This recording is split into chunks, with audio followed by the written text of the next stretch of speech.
Hello, everyone. Welcome to the first webinar in our newest series on leveraging lessons from the past. The topic of today's session is Manage to Reimbursement. This is Sierra Tollefson, an education specialist for Mayo Clinic Laboratories. Our presenter today is Michael Beisch, a principal systems engineer in the Department of Laboratory Medicine and Pathology at Mayo Clinic in Rochester, Minnesota. Just a couple of things to remind everyone of before we begin today. There will be a question and answer session at the end of the program. You can submit questions online via the Q&A icon in Zoom. Please only use the chat function for any technical issues. Today's program is being recorded and will be posted to our website in a few weeks. And now I'll turn things over to our presenter. Thank you, Sierra, and welcome everyone to the Manage to Reimbursement presentation. My name is Mike, as Sierra alluded to, and I'll be your host today.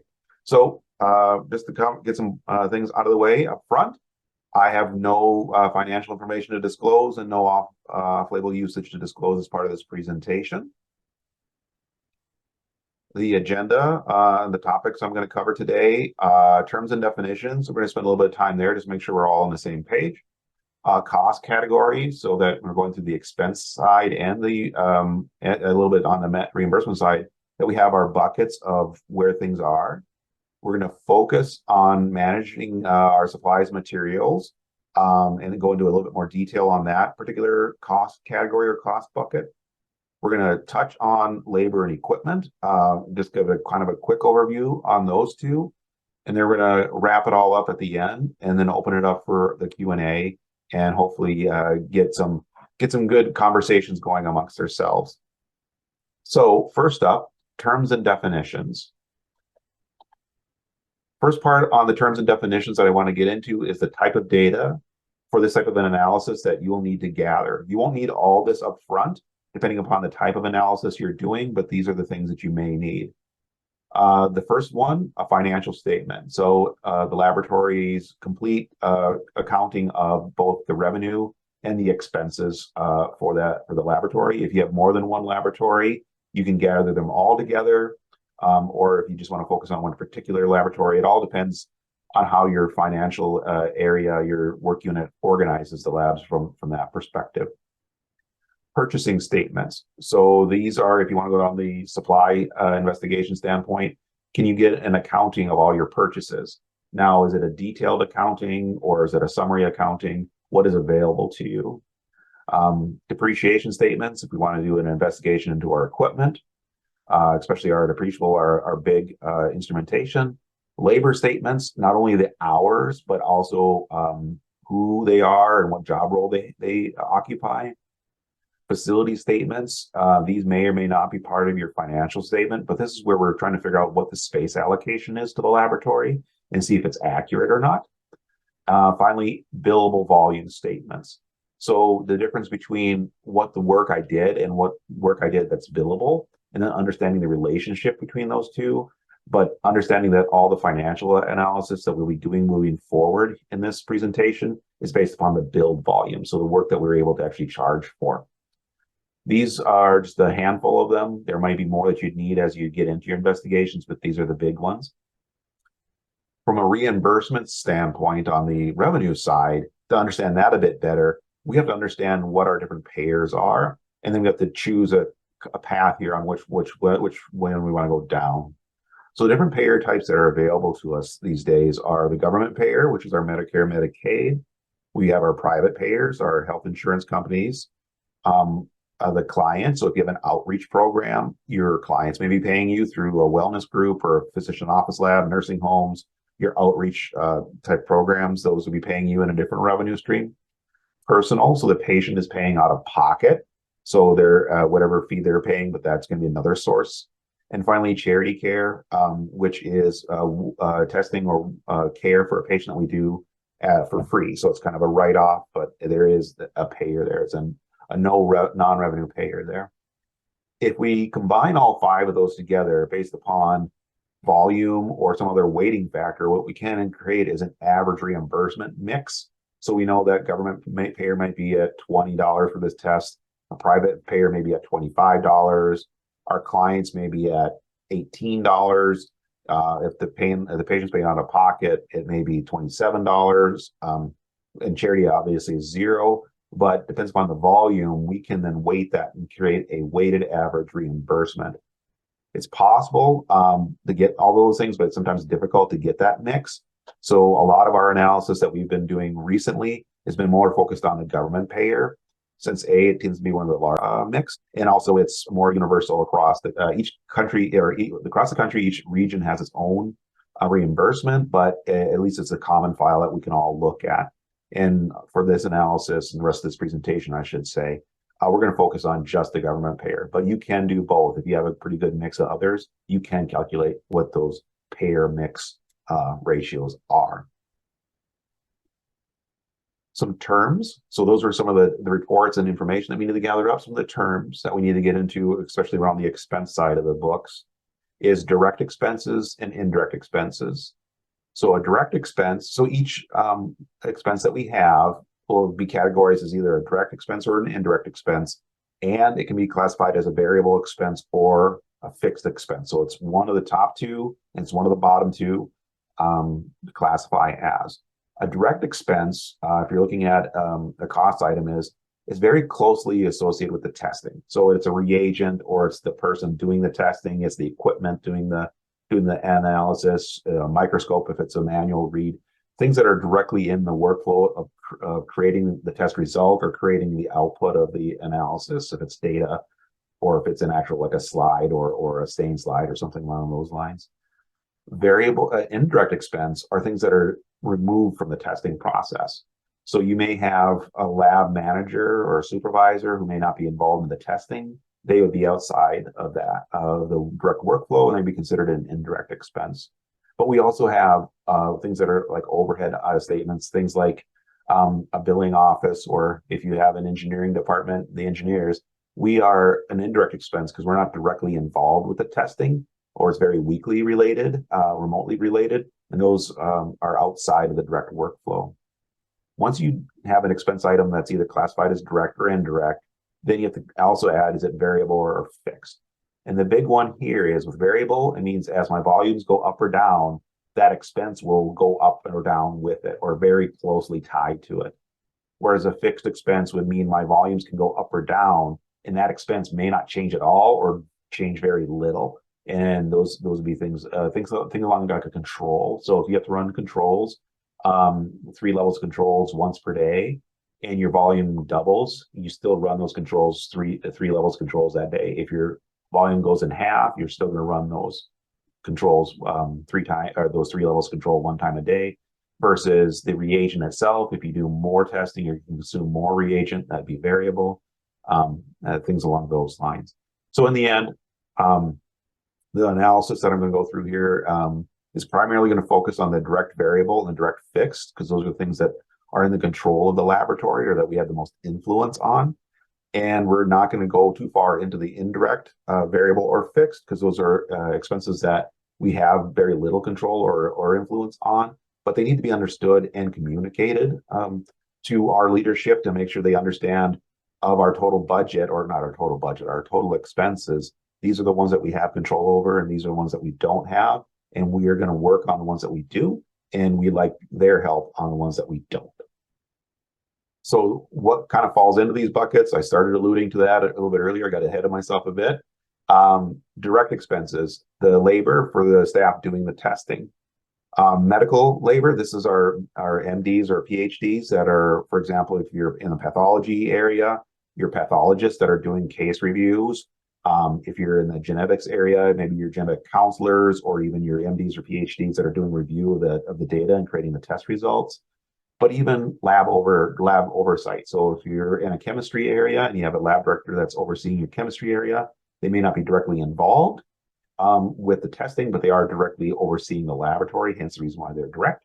They'd be considered fixed in that case, but they'd be direct, or they could classify them as indirect. All depends upon how your financial statements separate these, and we'll get to that in a moment. Supplies and materials, your depreciable assets, and your expense. So the 2 categories here, depreciable assets typically be your big analytical instruments that you spend hundreds of thousands of dollars on. You're going to depreciate over time. Your expensed equipment could be things as like small tabletop centrifuges or pipetters, things that you're just going to pay for directly, you're not going to depreciate. And finally, royalties. On the indirect side, a lot of here's where the overhead charges are hiding out. Facilities, how much we're paying for rent and maintenance of our area, the taxes, those types of things. The IT charges that get sent to us either directly for our LIS system or indirectly for our other charges. The hospital or clinical management, so the executives and other managers of the hospital or clinic as a whole. Support work units. Mentioned this earlier. You have, for example, the billing office, the engineering department, if you have one, and these other areas that don't actually generate direct revenues. Supply chain, for example, don't generate revenue directly, but they have an expense, and they're allocated out to the work units. Typically, they're allocated out to the work units that have revenue. And finally, write-offs. So any of that charity care or writing off of an instrumentation or something like that. These are just some examples of these buckets. It's always good to have a starting list when you're going through into our next step here, which is reviewing our financial statements. To start with a list, you may create more, you may take some off, all depends upon the detail that you have available to you in your financial statement. So, got our terms, got our definitions, got our reports. What's the sequence of events, Mike? Well, the first thing I would do is start with my financial statement and make sure I understand that and categorize it so I know where my opportunities are and what I can do to help and what I'm going to be asking my leadership to do and what they're going to ask their leadership to do to help out. It also very much helps me understand how the expenses are coming to me and which ones I have the influence on. So first off, review the statement. Usually, if you don't have direct access to this or if it's something you had done in the past, you can ask your financial group for help. Generate a financial statement like a year to date or the last 6 months or even a whole year if you want to go that much. And sit down, schedule some time and just go line by line. And ask the question is, Mayo, we call them an account. It could be a different terminology for your clinic or hospital, but go through those lines and say, there's 300 different expense lines in my financial statement. What does each one mean? And is it direct or indirect? And is it fixed or variable? So that I can understand, as volumes go up or down, does that cost get influenced by that? And is it an expense that's in my control or is it out of my control?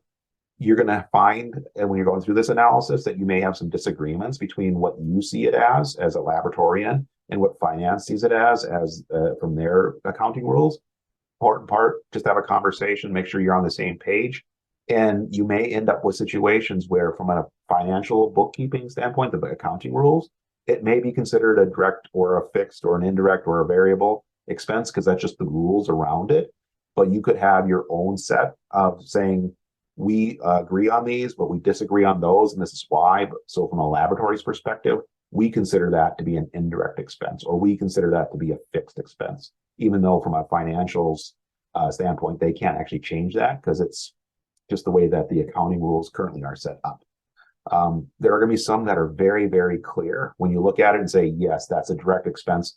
Yes, that's an indirect expense. There's going to be some that are gray because there's some things being lumped together that you would say that some of those expenses in that account are direct, some of them are indirect. We're going to have to make a judgment call. And we would say most of the expenses are this kind or most of the expenses are that kind. Another option you may see is to split those up and say it makes sense if we want to really get into this because the dollar amount, this is the key, the dollar amount in there is so big that we need to separate it out. If it's $5,000 and we're looking at $1 million total, we may not worry about it too much. If it's $100,000 and we have $1 million total expense, we may want to look at it and say, can I get those separated so that I have a direct and a indirect, or if it's a variable and a fixed situation, that we can get those split and monitor them more accurately. If you can't do that, you may just have to put an asterisk on there saying we did our best guess and this is what it is. I've even seen areas that have done a percentage. They'll just say it's a 70-30. 70% of the expenses in this bucket is direct, 30% is indirect. Once we have that categorization and we the laboratory, sorry about that, and finance have understanding of what everybody's thinking and an agreement to this categorization, we want to take a look at our direct and indirect expenses and summarize that. On my right side, I have an example, a made up example of what would happen at the end of it. So we've gone through this analysis and the total expense for the laboratory is $1 million. Based upon our categorizations, 675,000 of that is direct expenses, and 250,000 is made up of supplies, 175 is labor, 100 is our equipment, both depreciated and expensed. Medical leadership, our lab directors and maybe our genetic counselors or the pathology assistants, if we have them.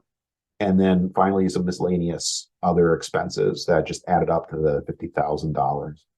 We also then have an indirect expense of about 325, which has been made up of support unit allocations, facilities allocations, the management, hospital management or clinic management allocations, the IT charges, and then a bunch of miscellaneous other things. Whether or not we want to break those out, that's a decision for us to make. But in this example, what this is pointing to is about 2/3 of the expenses in the laboratory, and thus about 2/3 of the expenses that make up the cost of our test, on average, are made up of expenses that are in our control, the laboratory's control. It also means the other third of the expenses in that laboratory, or the other third of the cost of the testing, is not in our control. Whether that's a variable or fixed expense, we'll be figuring out later, or we can do different things with those later. But it's just important to understand this. And it's also very important that we identify where our opportunities lie. And in this example, our biggest opportunity lies with supplies expense. We have $250,000, makes up a fairly significant percentage of our direct expenses. So we're going to focus there first. But before I move past that and start that analysis, I'm going to do some quick summaries. First off, I'm going to make sure that we all have that good understanding of what is in our financial statement and how it got there and what it is, variable or fixed, direct or indirect, in my control, not in my control, mostly in my control, etc. We have that agreement between ourselves and our finance colleagues. Second, I want to make sure I create an elevator speech so that I can share. An elevator speech is one of those things where if the president of your hospital or the or clinic, find yourself in the elevator and you both hit the button, in 2 minutes, can I give that person the speech and say what we're working on? And that speech should be basically a one-pager, couple-minute explanation that says, we reviewed our financial statement. It was $1 million. 2/3 of it's in our control, 1/3 of it's not. And we are going to work on reducing or improving our side of it, but we would also like their help on that 1/3, because we can attack this or solve this problem from both sides if we can both explain to each other what's going on. And if that elevator speech leads to follow-up, then awesome, because then we can get into the more details. They say, I love what you're seeing. Can you give me some more information? And then we can get into that later. But we want to make sure that when you get that 2 minutes with them or 3 minutes with them, you can give them the distilled, the boiled down and distilled analysis findings of just the financial statement.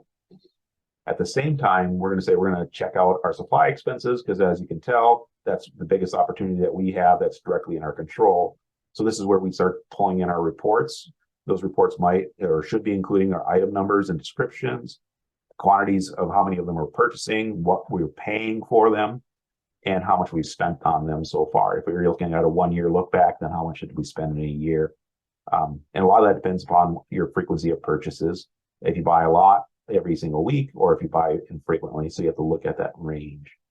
So that's kind of where we'll stay. Step one, understand the finances, create your elevator speech, identify where you're going to focus first, in this case, supplies, and then work on that communication out to everybody so that we understand where we're going and our leaders know where we're going and that they can help out, and our executive leaders understand what we're doing and are kept apprised of everything we're working on. So I'm going to dive in a bit into the supply piece of this, making sure that we can get into a little bit of detail here. So data we'll need, those purchasing statements. We're also going to need that build volume report. You can grab the performance volume report. It's optional, not required, because we're going to be using billable volume as our analysis. We're also going to need our, forgot to put this in here, we're going to need our managed reimbursement values. So we're going to have to know, are we going to go down the Medicare rate, Medicare, Medicaid, government payer, or we're going to try to create that weighted average. The knowledge that I have to bring with me is those billing codes, what supply items are they associated with? How many results should I be able to generate with each of those supply items? What does the package insert say, not only around QC and controls, but about repeats and indeterminates and duplications and those things, or those types, and all their other laboratory uses. So outside of the testing, do I have another use for that? Research and development might be using it for another thing. We might have a study going on, which is kind of still controlled, but it's not part of our normal test volume, and it's billed through a separate mechanism. Is that what I have going on? So I have a good idea of what's going on, or that background of what's going on with the supplies and the testing. What are we looking for? So these are kind of the steps and stages I go through when diving down this particular rabbit hole, following Alice down it. What items are we spending the most on? So this is a Pareto analysis that would look at the total spend. So if I have a summary of all the items that I spent on, purchased in the last 12 months, I'd organize it and summarize it by item and say, I want to investigate the ones that I'm spending the most on. Our purchasing data says we have 5,000 in this example. Our purchasing data says we have 5,000 unique item numbers. That'd be a lot to investigate. But if I set it to say, show me just the ones that if I sum it up, adds up to 60% of the total spend. So remember, I had $250,000 in spend total. And if I look at what represents 60%, which is about $150,000, that whittles my list down to 50 that I look into. If I want to go all the way up to 80, go to a full Pareto, then I'm up to 110 items that I have to look at, and I'm at $200,000. So this is narrowing my field. I don't want to be looking at batteries and other small little like notebooks and that kind of thing that are small items or small purchases. I want to be looking at the bigger items that I want to optimize. So this is a way of organizing where I'm spending the most. The second way to look at it, and there will probably be a lot of overlap between these two, is to look at the items that I spend the most on at an individual level. So each time I purchase it, how much am I spending for that particular item? And I can then organize like an 80-20 rule again here so that I can see which ones I have. So example, item A is $5,000 per kit. Item B is $4,500 per kit. But item Z is $2 per bottle. And we'd exclude it because it just doesn't have a price per purchase to elevate it into our Pareto analysis. Once I have those two lists, I can investigate them individually, or I can cross-reference the two of them and find out which ones appear in both and further narrow down my list. So I'm looking at the total spend for a year or a 6-month period that I'm looking at, and the things I'm spending the most on per purchase, so that I can really have that bang for my buck, and especially if I'm dealing with the limited resources, I can dive in. Once I have that list, I'm going to start going through a series of questions and seeing what I can find out and see what my investigations is. And this may require you to either, if you're doing these actions, to kind of dig in a little bit. But if these things are controlled by your supply chain area, your finance area, etc., you may have to reach out to them and get their help as well. So the first thing is the supply item, am I paying what I agreed to pay? So I'm going to go look at it and say, I purchased, if I do, are we paying the agreed amount? Oopsie, my bad. If not, how do I get them on contract? Or do I have a contract? If I do have a contract, is it an individual contract that our hospital or clinic has, or are we part of a GPO? Do we have an overall spend agreement with the vendor? So I'm looking at that. So this may not be the only thing that we're buying from the vendor. We may buy 10 other things from the vendor. So I want to make sure that before I dive on down the rabbit hole with this one item, that I look at the other 9 as well, so that we have an understanding of what's going on with this vendor. And typically what we'd see here is we're seeing in our report that we're spending $500 per kit for this item. We have a group person, we're a member of a group purchasing organization. and it says we should be paying $400 for that kit. So we're going, uh-oh, we're paying more for that kit than we should, and nobody caught that. So how many kits did we buy? Well, we bought 30 of them. So we paid about $3,000 more than we should have, which oddly enough is about 1.2% of the total spend. We identify this. If finance isn't involved or supply chain isn't involved, we would identify this to them and ask them to work to recover that overspend, and then update the system so that it matches the purchasing agreement, whether that's a GPO purchase agreement, which is in this case, or if we have a separate contract agreement, or if we have an agreement with that vendor, but this particular item isn't on that agreement, that we get it added and we get an agreed upon price so that we can get those savings. So first off, I want to identify that item and make sure that I'm getting the best price that I can for that item, or at least our agreed upon price for that item, and working with finance and supply chain. Once I've cleared that hurdle, now I want to ask the question of, I got this item, I'm paying what I agreed to pay for it. Am I getting the most I can out of it? And this is a utilization analysis. So if I take this item, I'm going to ask myself, the vendor, the manufacturer, says I should be able to get so many results out of it. So if it's a kit, so many results per kit. If it's a bottle, how many milliliters or microliters, depending upon what we're talking about, is involved in a test. So how many tests should I get out of that bottle, etc. The next question, how many results do we actually get? And this is a comparison. That's how we get our utilization. We should get an example coming up. We're going to do that analysis. And what can I do to improve that utilization? So I get so many results. I should be getting more results. What could I do differently to get a better utilization of that kit? The example I have here is item A from the previous slide. We spend $5,000 for each kit. We should get, according to the package insert or the manufacturer's statements, we should get 50 results from each of those kits. However, when we look at it, we are getting 35 billable patients out of each kit. We are running 8 QCs on average. We have 4 repeats, which we don't get paid for. And then we have 3 of them that either expire on us or they're just not usable, so we discard them. So we have waste, 3 out of the 50. So 70% billable patient results, 16, and the rest of them, the other 30% is non-billable. So we don't get any revenue recognition, we just have the expense. What does that mean? If you look at it from the vendor's contracting perspective, $5,000 per kit, 50 results per kit means $100 per patient result.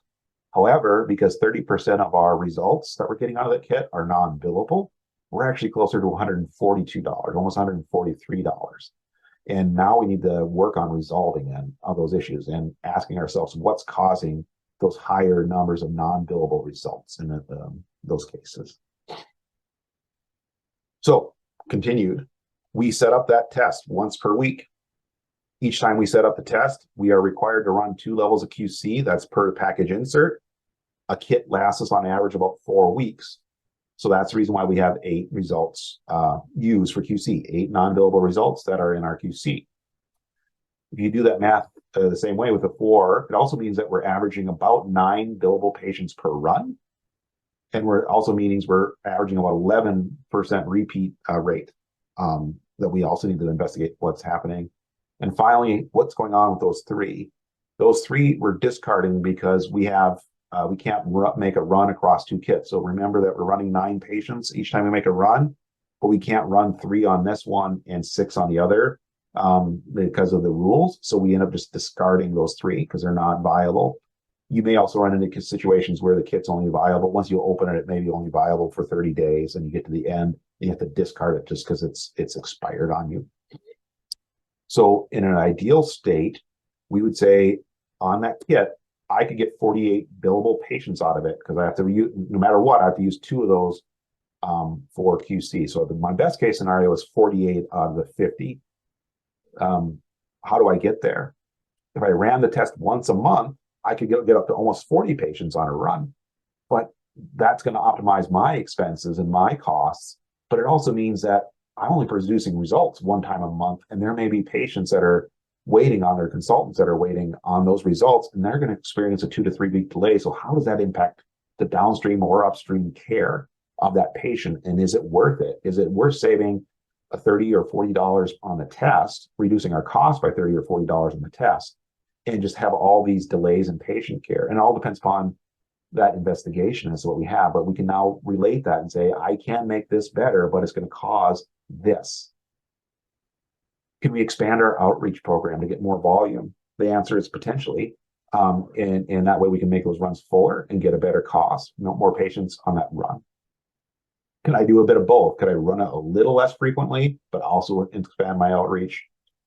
Can I work with the vendor? Can I work with our supply chain contacts to reduce the cost of the kit and explain the situation and truly understand what the patient care impacts are of running it once per week, once every 2 weeks, once per month, and asking what the test is being used for, and then the consultants or the doctors that are caring for the patients that use those results, what are the true ramifications of any change that we make. Now we finally get to reimbursement. So now I'm utilizing, I've gone through and confirmed that I'm paying the correct price, and then we've got it on contract. B, I verified that I'm either utilizing it very well, or I've got a plan to increase my utilization, or an explanation of why I can't. Now I need to look at how well my test compares to how much I get paid for it. So in this case, what is the Medicare reimbursement rate? I'm going to write that down. What percentage of that reimbursement rate is used to cover the cost of this one supply item? So if we continue on, the supply item A, lucky for us, the item that we're investigating is only used on one test. That test has a reimbursement from Medicare of about $300. Currently, if we don't change anything, we are spending $142, almost $143 on each billable result, which means about 48% of all the reimbursement is going to cover just this one cost item. So it only leaves a little over half for us to cover all the other expenses of this other supplies, the labor, the equipment, the building, the IT. All that overhead is got to be covered by just over half of the rest of the reimbursement. If we were to run the kit optimally, we could get it all the way down to 104. And once again, that's because we have those two that get used for QC by rule. Then that'd be 35%. So now we have a range. We're saying best case scenario, if I ran the kit perfectly, never had any repeats, never had any waste, and I only ever ran the 2 required QCs, I could get down to 35%. I'm as high as 48%, but I could get down to 35%. And now we need to establish thresholds. Is 35% too much? Is 48% too much? A lot of this boils down to the type of test. Is it a heavily based automated performance? There's not a lot of labor involved, but there's going to be a lot of supply cost and a lot of instrument cost. It might be a bit high. If it's a very manual test where there's going to be a lot of labor, then it'd be very high to have 35 to 48% of my reimbursement consumed by supply. So now we need to establish these thresholds at which we the laboratory, and our supply chain or / finance colleagues would agree is actionable, meaning we would want to work with that vendor to say it's not tenable to have a reimbursement of $300 and a cost of almost $104 optimally. More likely, the true answer is going to be a little above 104, but hopefully below the 143. And then we'll investigate, and that gives them that data, that hard data that helps with those negotiations on those pricing conversations. But it also, at the same time, helps us in saying, I should be able to get it lower than 142 if I just change some things. What we're hoping for. We've identified all of our big spend items and that they're on contract, and that contract is reviewed and updated periodically, or if we're part of a group purchasing organization, a GPO, that got the latest rates from them, and those are loaded in our ordering system, so it's purchasing quickly. We understand how well we're utilizing those items, and if there's anything that we can do to improve it. And we create a plan, or document a plan, another elevator speech, for lack of a better term, a short, even a situation background awareness and response, an SBAR, that we say there are different ways we can go about making this better, but the risk reward analysis is saying this is it. I can go to once every month, but the patient impact is this, and I don't think it's worth it. Or I could go to once every 2 weeks, and there's a marginal impact to the patient care, but it really improves our costs, and we've worked out things. So you have to go through that analysis. And lastly, we've made sure that the supply cost is aligned to the reimbursement value. And if it's not, we are creating yet another action plan, maybe for us in the laboratory, or perhaps with our supply chain finance colleagues, to put that in the negotiations the next time the contract comes up. Share your successes. Make sure that we say we found all these opportunities and we were actually able to take action and recognize them, and share that with everybody. Same thing with any process improvements. If we change if for example, if the package insert requires 2 levels of QC, but we're running 4 levels of QC, and we have an investigation, we look at the data and we actually prove to ourselves that we really don't need those 4 levels of QC because everything's working out fine, then we back it off to 3, or just back down to the 2 that are required by the package insert. Obviously requires data analysis and statistical analysis to prove that we can do that. But then we can have some savings there through process changes. And identify all those savings that we can recognize, but need more involvement from people outside the laboratory. We can't make that decision on our own. We need help. We need to make sure that we don't put the health of the patient at risk. We need to make sure that the practice is fully supported, and we understand the pros and cons of all these choices and decisions that we're making. Other categories to briefly cover. Labor. So labor was one of our high cost items. It wasn't our highest, but we get into it next. I do a staffing to workload analysis. In order to do a staffing to workload analysis, I need to know how much time it takes me to do that test and when those tests arrive. So I'm going to be analyzing when the work arrives, when it needs to get turned around, and is my staffing model too high, meaning I have too many people here when there isn't enough volume. Or conversely, I have way more volume than I have staffing, and is there anything I can do to align those? Understanding the breakdown between the fixed and the variable effort. So are there any tasks that we're doing every day that no matter what happens that day, I've got to do, and it takes a certain amount of time? And explaining how much of my labor dollars is tied up in those types of expenses. Whereas the variable expenses, how much is there, and is there anything I can do differently? So instead of taking 10 minutes to do the test, can I do it in 9 minutes if I change the process a bit? Finally, process improvement and evaluation. Is it possible to better align the schedule to the work? Is there anything that we can do differently? And are there options? Are there things that we're doing that we don't need to do? Or things that don't need to get done right away that could be, they need to get done eventually, but they can be done, they're flexible, they can move around a bit. Equipment, understanding the current state utilization of my equipment so that I can say how much do I have. And current state, I mean our current hours of operations. How many hours is the equipment running for? So if I say my laboratory is open from 7 a.m. to 7 p.m., but the instrument is only running from noon to 4, then I'd have open hours on that instrument. Some of it early morning, some of it late afternoon. It looks like I got myself a little typo there, but how can I handle that time? Can we get more testing during those off hours? So can I get outreach program volumes that would show up in the early morning? Can I get outreach volumes that might show up in the later afternoon so that I can use that instrument in those idle times? Is there tests that we aren't doing today that we could? It's a little bit of a tricky one. You have to ask yourself, is the volume of those tests high enough to justify bringing that test up? Meaning from a cost standpoint, how much would it cost you to run that test? Or versus how much does it cost you to probably send it out today? Those types of analyses. Understand theoretical what it is. So for example, if you're open from 7 a.m. to 7 p.m. and the instrument is up and running assays for the most part, that entire 12-hour period, what would happen if I stretch my hours out a bit, or even go to a full 24/7? How much more could I get out of that instrument? What are those idle hours again? And instead of buying another instrument, can I just stretch my hours out? Or if we could get outreach volumes, but they'd show up in the middle of the night, how would I staff that? And how does this change my patient care impacts by stretching out the hours? Finally, what else is happening that's preventing me from utilizing the equipment as best as I could? This a lot gets into maintenance, whether it's planned or unplanned maintenance. run failures, i.e. repeats, and other things along those lines. So to wrap things up,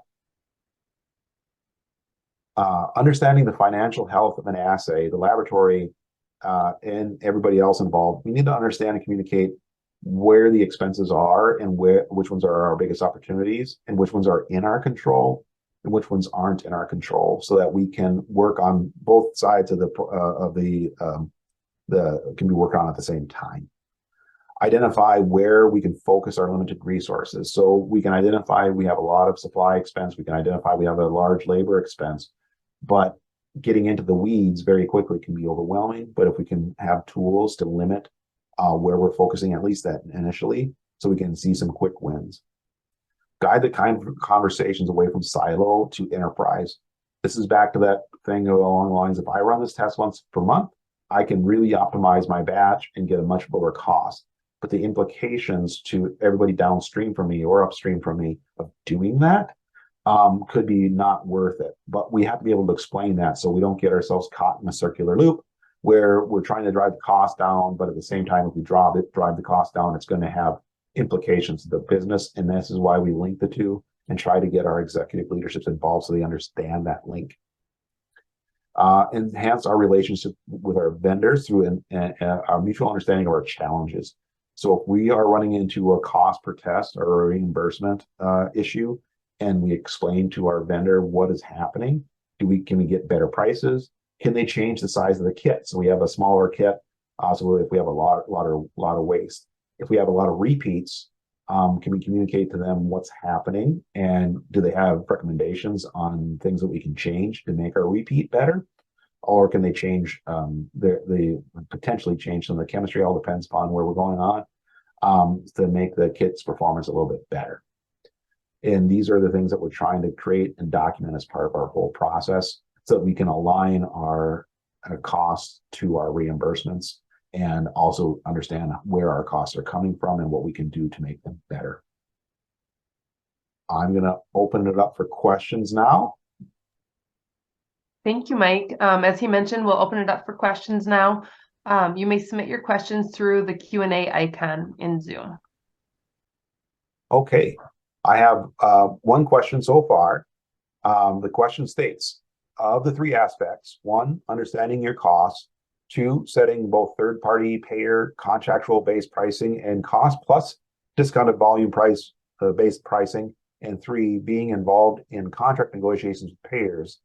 How does the average hospital lab have the resources to do this over their entire test menu? And how do they get a seat at each table to be successful? Okay. This is a very loaded question. So let's kind of get into it a little bit. So the understanding your costs.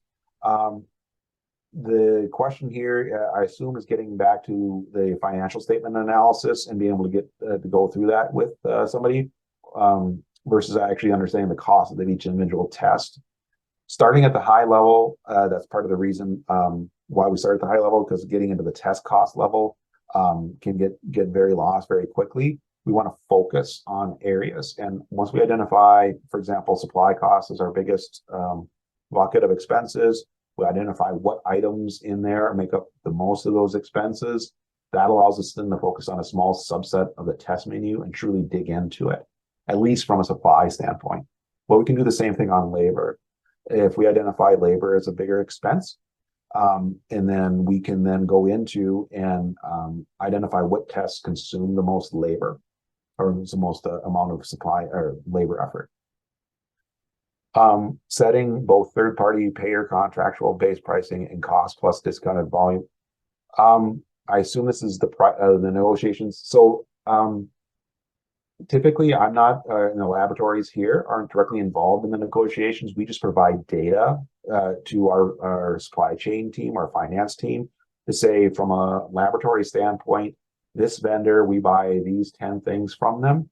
And our analysis currently shows that we are at this level from a managed reimbursement with those 10 items based upon the tests.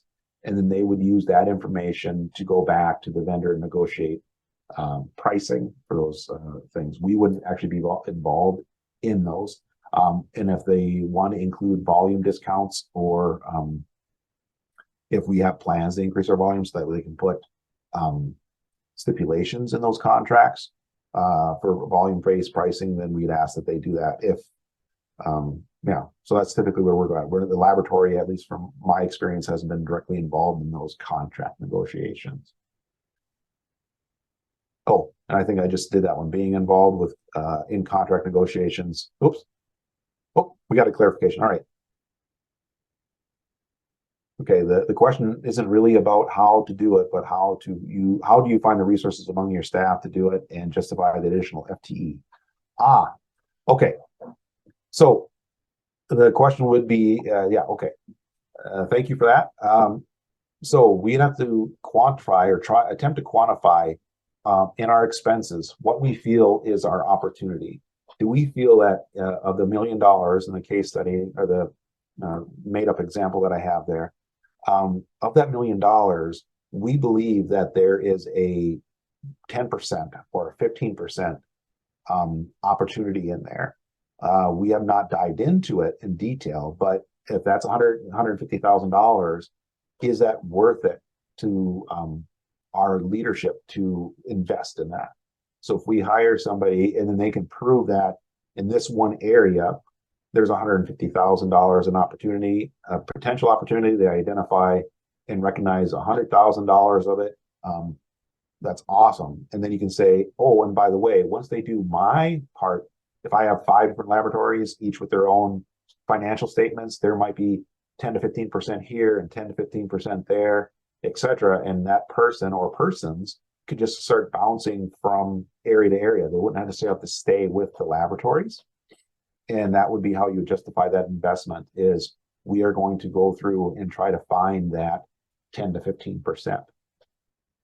All right, I've got a couple more questions, and hopefully I answer that one right. If not, please add additional clarifications.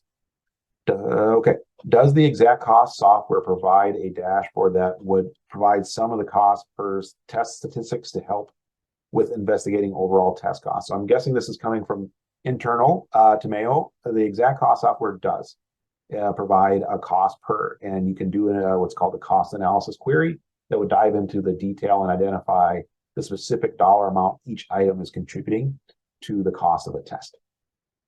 What programs do you utilize? The next question, sorry. What programs do you utilize to complete the analysis and review of data? Excel?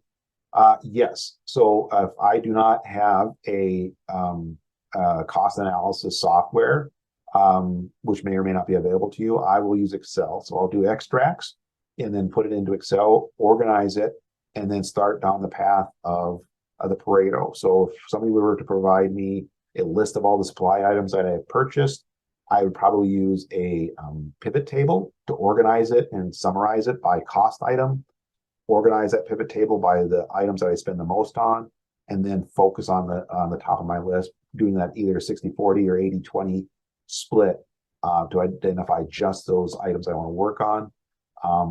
And the same thing on my, if I'm going down the labor path, I'd also do that in Excel, setting up equations and then establishing, hopefully after the first 1 or 2 of them you can establish a template that works for you in the way your data is presented. And then it's just a matter of saving that template and blanking it out and then starting with each item after that, so that you have a kind of a standard way of doing the analysis and presenting your findings. That was the last question that is so far in our Q&A, but we do have a few more minutes here if anybody else has, or if my answers weren't quite what you were looking for, you can please type a response and I'll be happy to answer. All right. Well, seeing that there are no more questions, we will conclude for today. If your question was not addressed during today's session, or if you have any additional questions, please include them in your evaluation. You may reference the link in the chat to access the evaluation beginning at noon today. Laboratory credit is extended for this program. Upon finalizing your evaluation, you will have the option to claim credit and print your certificate. If you had registered for this webinar and joined by phone only, please email us at mcleducation@mayo.edu if you do not receive the evaluation. As a reminder, this program was recorded and will be archived on our website in a few weeks. Thank you again for joining us for today's webinar, and have a great day.